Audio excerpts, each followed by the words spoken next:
The dust-laden wind carried whispers of a fortune to be made in silver as Clara Gardner stepped off the stagecoach in Silver Creek, Montana Territory, 1879, clutching nothing but a worn leather satchel and the fading hope of a new beginning.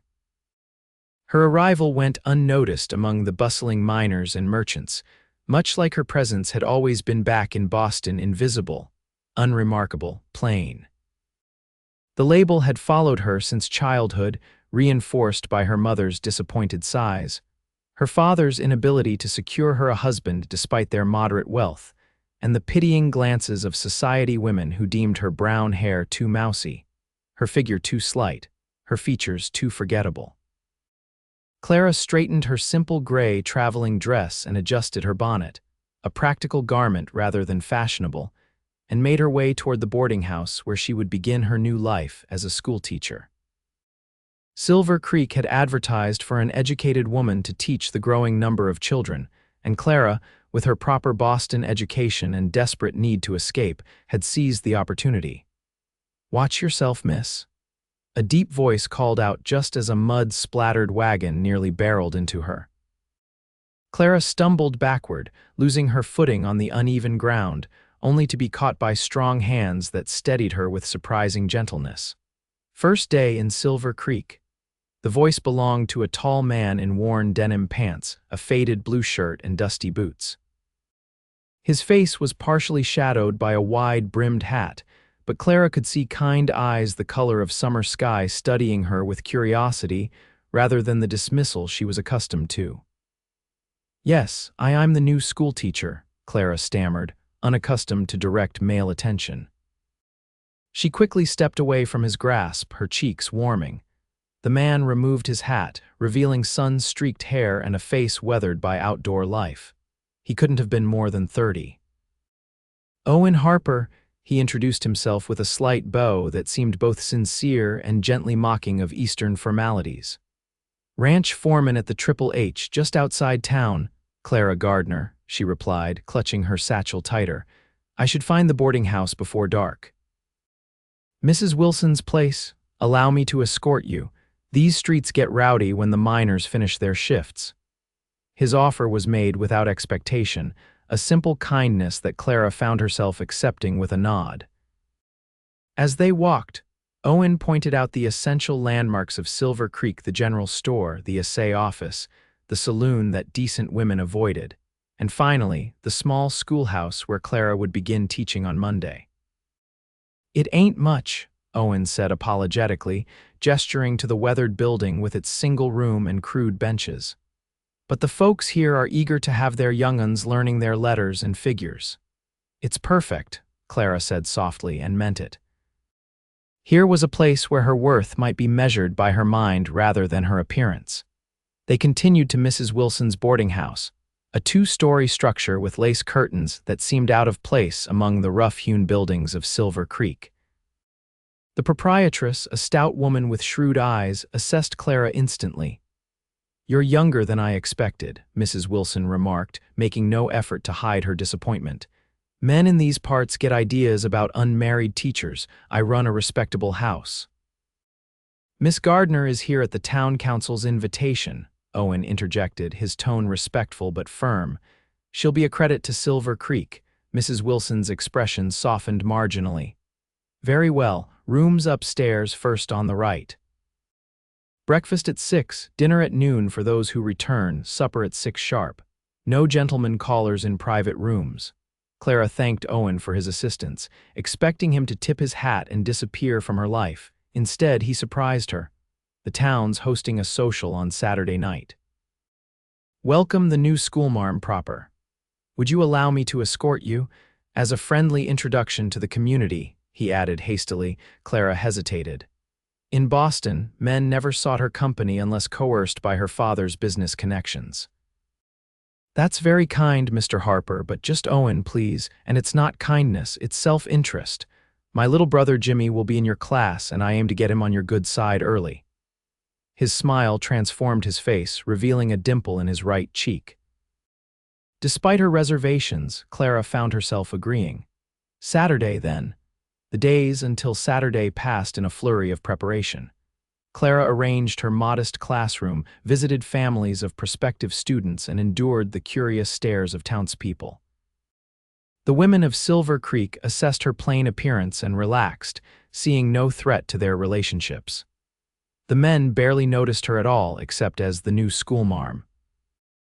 Only Mrs. Wilson offered something approaching friendship, warming to Clara after observing her diligent preparation for classes and her quiet, dignified manner. "You'll do fine here," the older woman said on Friday evening as Clara mended a tear in her best dress, a navy blue garment with minimal embellishment that had never been fashionable even when new. "I hope so," Clara replied, pricking her finger as her thoughts drifted to Owen Harper and his unexpected invitation. "That Harper boy's coming for you tomorrow?" Mrs. Wilson asked, noticing Clara's distraction. "Just as a neighborly gesture," Clara explained quickly. Mrs. Wilson snorted. "Neighborly, my foot. Owen Harper could have any girl in the territory, owns a third of the Triple H now since old man Henderson made him partner last year. Handsome as sin and knows the right end of a book, unlike most cowboys." Clara's needle stilled. "I'm sure he's just being kind to the new schoolteacher." She knew better than to imagine romantic interest from a man described as Owen Harper had been. Saturday evening arrived with clear skies and a gentle breeze, perfect weather for the town social. Clara dressed carefully in her navy dress, pinning her hair in a simple but neat arrangement. She had no jewelry save a small cameo brooch that had belonged to her grandmother, which she fastened at her collar. Owen arrived promptly at 7, dressed in clean clothes with his hair still damp from washing. He wore no gun belt, Clara noticed, unlike many men in town. "Miss Gardner," he greeted her with a genuine smile that reached his eyes. "You look lovely this evening." Clara felt the familiar flush of embarrassment. She knew she wasn't lovely and disliked false compliments. "You're very kind, Mr. Harper Owen. Shall we go?" The social was held in the large back room of the hotel, transformed with paper decorations and oil lamps that cast a warm glow over the proceedings. A three-piece band played lively tunes while couples danced and children darted between groups of chatting adults. Clara met so many people that their names and faces blurred together. Mothers introduced children who would attend her school, looking relieved when Clara spoke knowledgeably about education. Fathers asked about her plans for teaching practical skills alongside book learning. Throughout it all, Owen remained at her side, introducing her as our new schoolteacher, Miss Gardner from Boston, with a note of pride as if he'd personally brought this cultural advancement to Silver Creek. When the band struck up a waltz, Owen turned to her. "May I have this dance, Miss Gardner?" Clara hesitated. "I don't dance often." "Neither do I," he admitted. "Cattle don't much care for waltzing partners." His self-deprecating humor made her smile and she accepted his hand. Owen led her onto the floor with more grace than his cowboy boots suggested. His hand at her waist was respectful, maintaining proper distance, yet Clara felt strangely aware of his touch. "Why did you come to Silver Creek?" Owen asked as they moved among the other dancers. "A Boston lady like yourself must find us terribly uncivilized." "I wanted to be useful," Clara answered honestly. "In Boston I was superfluous." Owen's brow furrowed. "Superfluous, a smart, educated woman," Clara smiled sadly. "Boston values different qualities in its women." Before Owen could respond, the music ended, and they were approached by a striking woman in a fashionable green dress that emphasized her hourglass figure. Her golden hair was arranged in elaborate curls, and jewels glinted at her ears and throat. "Owen Harper, you promised me a dance," she pouted prettily, barely acknowledging Clara. "Miss Gardner, may I introduce Vivian Palmer?" "Her father owns the largest silver mine in the territory," Owen said politely. "Vivian, this is Miss Clara Gardner, our new schoolteacher." Vivian's assessment of Clara was swift and dismissive. "How dedicated of you to come all this way to teach. I suppose not everyone is suited for marriage and family life." The familiar sting of the implied insult was no less sharp for being expected. Clara had heard variations of this her entire life, the suggestion that her plain appearance and serious nature made her suited only for spinsterhood and service. Miss Gardner is suited for whatever she chooses, Owen replied before Clara could respond. And Silver Creek is fortunate she chose us. His tone was light but carried an undercurrent of rebuke that surprised Clara. Vivian's smile tightened. Well, you promised me a dance, Owen, so I did. If you'll excuse me, Miss Gardner, I'll return shortly. Owen followed Vivian onto the dance floor, leaving Clara to watch from the sidelines a familiar position. As the evening progressed, Clara observed Owen dance with several women, all more beautiful and vivacious than herself. He returned between dances to check on her, introducing her to more townspeople and ensuring she had refreshments, but Clara understood the pattern. Owen Harper was a kind man who felt responsible for the newcomer he'd befriended, nothing more. When he escorted her back to the boarding house, Clara thanked him politely. "You've been very kind, Mr. Harper. I appreciate your introducing me to everyone." Owen paused at the doorstep, studying her face in the moonlight. "You say that word often, kind." As if common courtesy is something unexpected, Clara looked down. "I've found it to be rare enough, in Boston, maybe." Owen's voice softened. "Out here, we value different qualities, Miss Gardner. Would you allow me to call on you properly, perhaps Sunday after church?" Clara's head snapped up in surprise. Why would you want to do that?" Now it was Owen's turn to look confused. "Because I enjoy your company. Is that not reason enough, Mr. Harper?" "Owen, please." "Owen," Clara amended. "You needn't feel obligated to entertain the plain new schoolteacher. I'm quite accustomed to my own company." A frown creased his brow. "Plain? Who put such nonsense in your head?" Clara gave a small, humorless laugh. "Everyone I've ever known, Mr. Harper. I have a mirror. I know what I am." Owen stepped closer, his expression intent. "And what exactly do you think you are, Miss Gardner? Unremarkable, ordinary, useful, I hope, but never," she faltered, embarrassed by her own honesty. "Never beautiful," Owen finished quietly. "Is that what you believe?" Clara nodded, unable to speak past the sudden tightness in her throat. Owen took her gloved hand in his, an improper gesture that Clara was too startled to reject. "Then everyone you've known before has been blind or foolish," he said firmly. "Beauty to me is found in your heart, Miss Gardner. In your kindness to children who interrupted your unpacking to ask about school. In your patience with old Mr. Greeley when he told the same Civil War story 3 times. In the way you truly listen when others speak." Clara stood frozen, unable to reconcile his words with her lifetime of experience. "You barely know me." "I'm a good judge of character," Owen replied. "Had to be, working cattle. You learn to spot the troublemakers quick." His smile returned, gentle and somehow reassuring. "So Sunday after church," still dazed, Clara nodded. Owen released her hand with obvious reluctance. "Good night, Miss Gardner. Dream of Silver Creek's possibilities, not Boston's limitations." As Clara prepared for bed that night, she replayed Owen's words in her mind. No one had ever suggested she possessed any kind of beauty before. She knew better than to build castles on such flimsy foundations, yet she couldn't help the small spark of hope that flickered to life. The next few weeks established a pattern. Clara taught during the day, finding unexpected satisfaction in the eager minds of Silver Creek's children. Jimmy Harper proved to be as intelligent as his older brother, though more mischievous, with a talent for mathematics that Clara encouraged. Owen called on her every Sunday after church, sometimes taking her for walks along the creek that gave the town its name, other times simply sitting on Mrs. Wilson's porch discussing books, ranching, or Clara's students. He brought her wildflowers, homemade preserves from the ranch cook, and once, a beautiful leather-bound journal for keeping track of your teaching successes. Clara's initial wariness gradually gave way to genuine enjoyment of his company. Owen was thoughtful, well-read despite his lack of formal education, and possessed a dry humor that often made her laugh. Unlike the stiff, formal suitors her father had paraded before her in Boston, Owen spoke honestly about his hopes for expanding the ranch and his concerns about the coming winter. Yet Clara maintained an emotional distance, unable to believe that his interest was genuine rather than the product of limited options in a frontier town.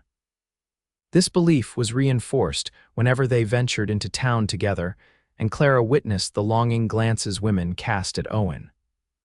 Vivian Palmer was the most persistent, appearing whenever they attended community events together. She made a point of reminiscing about dances and picnics she had shared with Owen before Clara's arrival, emphasizing their long acquaintance and shared social standing. Owen was always the most sought-after bachelor in the territory, Vivian told Clara one afternoon as they both selected fabric at the general store. Every girl from here to Helena has set her cap for him, but he's particular. Her eyes flicked dismissively over Clara's simple attire. Though recently his taste seems to have broadened. The implication was clear, and Clara felt the familiar shrinking sensation that had plagued her in Boston drawing rooms. "Mr. Harper and I are friends," she said evenly.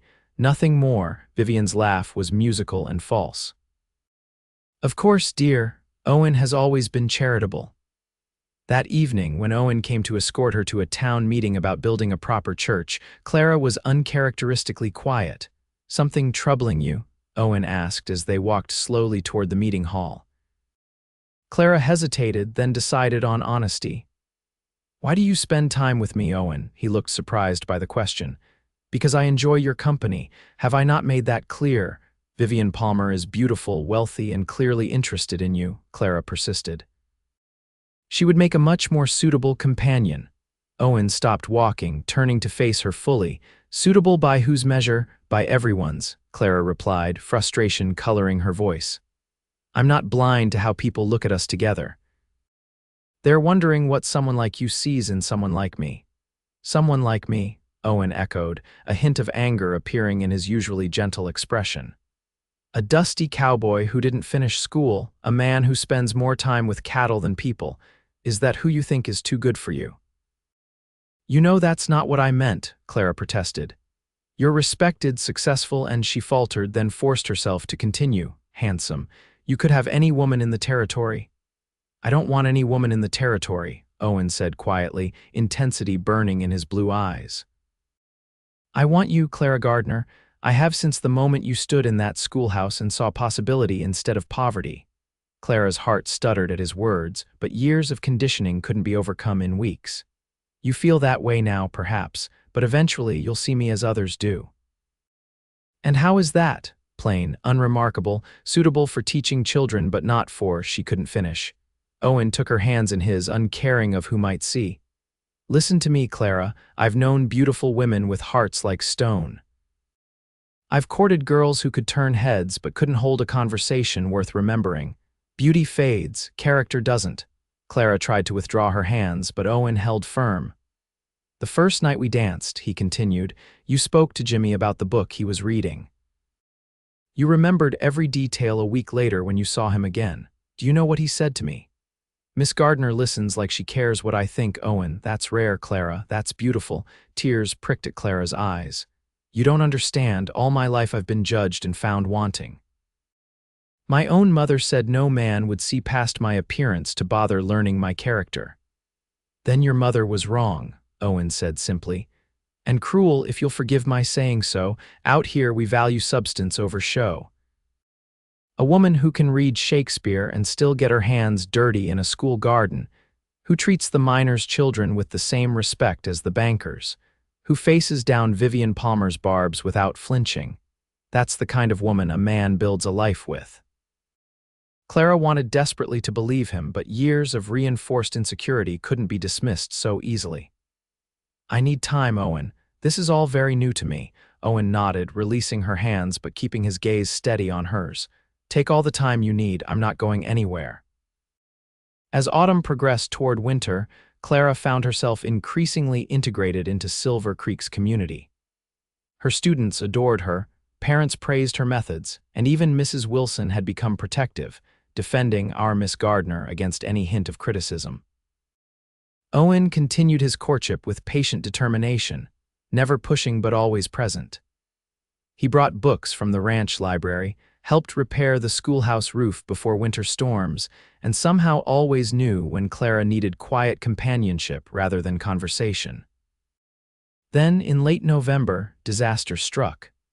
A fire broke out in the dry goods store, spreading quickly to neighboring buildings, including the schoolhouse. Clara, working late on lesson plans, barely escaped with her life, saved by Owen, who had come to walk her home and instead rushed into the burning building when he realized she was inside. They both emerged smoke-stained and coughing, Owen's shirt singed where burning debris had fallen on his shoulder.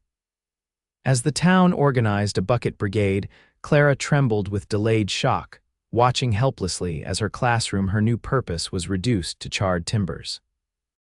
"All my books," she whispered, tears cutting tracks through the soot on her face. "The children's work buildings can be rebuilt," Owen said hoarsely, his arm around her shoulders. "You can't be replaced." The following days were a blur of community meetings and rebuilding plans. Without a schoolhouse, Clara felt adrift, her identity as the town's teacher temporarily suspended. When Owen suggested she recover at the Triple H Ranch where the clean mountain air might help her lingering cough, Mrs. Wilson surprisingly agreed to act as chaperone.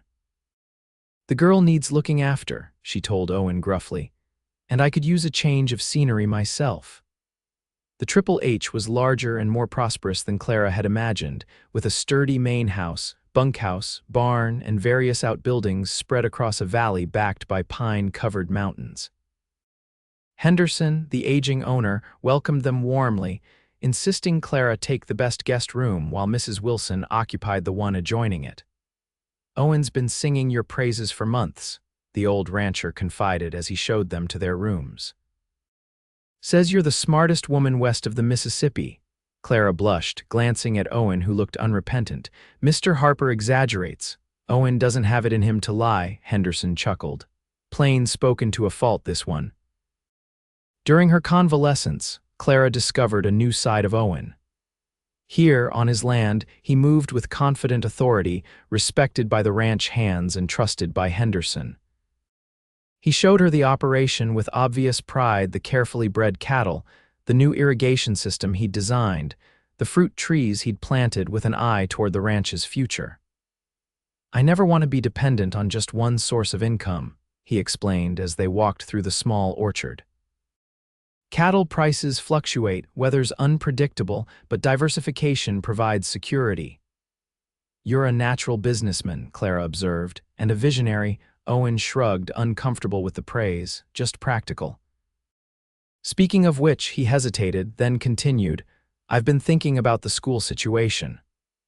"Oh," Clara tried to hide her disappointment. Her recovery was nearly complete, and soon she would return to town and the daunting task of rebuilding her classroom. "The town council is arguing about where to rebuild, how to fund it. It could be spring before they decide," Owen said. "Meanwhile, the children are missing their education." Clara nodded sadly. "I've been teaching a few in Mrs. Wilson's parlor, but it's not sustainable." "What if," Owen stopped, seeming uncharacteristically nervous. "What if we converted the old foreman's cabin here on the ranch? It's small but solid. We could set up a temporary school until the town rebuilds. The ranch hands could bring in the children from outlying homesteads." Clara stared at him, hope blossoming. "You do that for the children," Owen said, then, with a small smile and selfishly, to keep you nearby a while longer. The converted cabin became Clara's schoolhouse the following week. Ranch hands and parents worked together to create benches, a teacher's desk, and even a small blackboard. Children arrived daily by wagon, on horseback, or on foot, eager to resume their lessons. Clara blossomed in this new environment. Free from the constraints of town expectations, she took her students outdoors for nature studies, taught practical mathematics using ranch operations as examples, and even allowed the older boys to study the ranch's business ledgers for real-world arithmetic. Owen often observed her teaching, leaning against the doorframe with an expression Clara gradually recognized as admiration. In the evenings, they would discuss the day's events over dinner with Henderson and Mrs. Wilson, whose initial wariness had evolved into something resembling friendship. As Christmas approached, Clara realized with surprise that she had never been happier. The tragedy of the fire had led to unexpected blessings, a deeper connection to her students, a newfound confidence in her abilities, and most significantly, a changing relationship with Owen. One crisp December afternoon, as the children departed after caroling practice, Owen asked Clara to accompany him on a ride. "There's something I want to show you," he said, helping her onto a gentle mare he'd selected for her use. They rode for nearly an hour, climbing gradually into the foothills until they reached a plateau overlooking the entire valley. The ranch spread below them, smoke curling from chimneys, cattle dotting the winter pastures. "It's breathtaking," Clara said softly, taking in the panoramic view. "This is my favorite place," Owen told her, dismounting and helping her down. "I come here to think, to plan, to dream." They stood side by side, the horses grazing nearby as the setting sun painted the snow-dusted landscape in gold and rose. "Henderson's retiring," Owen said suddenly. "Heading to California for his health. He's offered to sell me his share of the ranch." Clara turned to him, delighted. "Owen, that's wonderful. You'll be full owner." "I will," he agreed, "if I accept." "Why wouldn't you?" Clara asked, confused. "This has always been your dream." Owen took her hands in his expression serious. "Because dreams change, Clara, or rather, they expand. 6 months ago, owning this ranch was everything I wanted. Now it's just the foundation for what I really desire." Clara's heart began to pound as Owen dropped to one knee in the snow before her. "Clara Gardner, I love you. Not because you're the schoolteacher or because you're kind to my brother or because you've somehow bewitched me." His voice was steady, his eyes never leaving hers. "I love you because you're you, brilliant, compassionate, stronger than you know. I see you, Clara, all of you, and every part is beautiful to me." Clara's vision blurred with tears. "Owen, let me finish," he said gently. "I know you still doubt yourself. I know Boston and its narrow views still haunt you, but I'm asking you to trust me, to believe that what I see in you is real."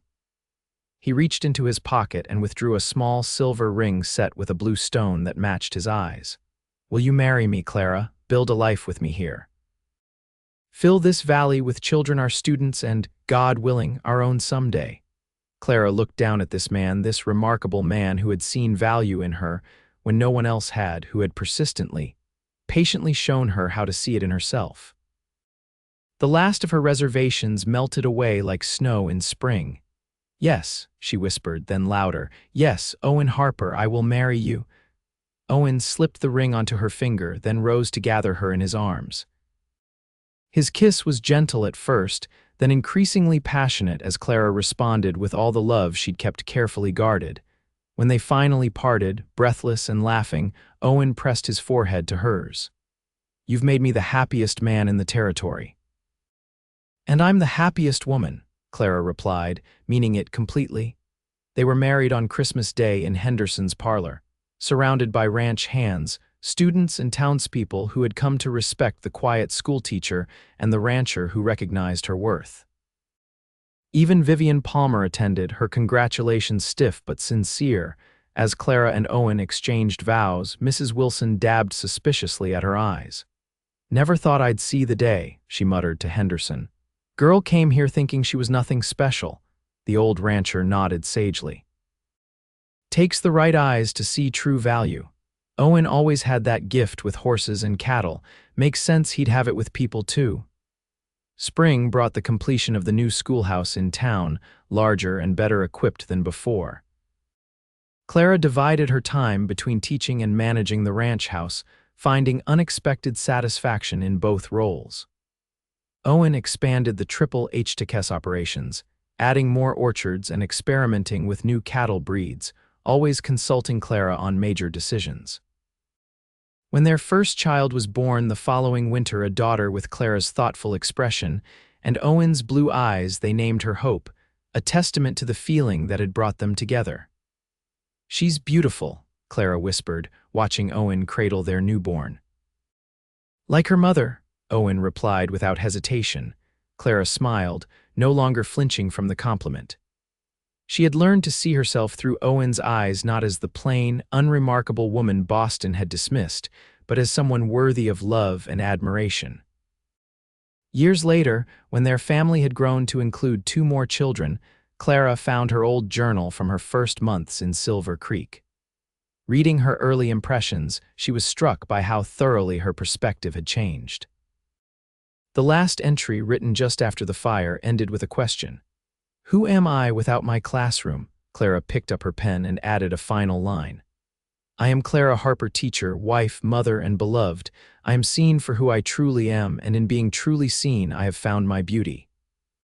Setting the journal aside, she joined Owen on the porch where he sat watching their children play in the twilight. He took her hand, his thumb brushing over the silver ring he'd given her years before. "Happy?" he asked, a question he still posed regularly. "Completely," Clara answered truthfully, leaning against his shoulder. "You taught me to see beauty in unexpected places, Owen Harper." "No," he corrected gently. "I just helped you see the beauty that was always there in your heart where it matters most."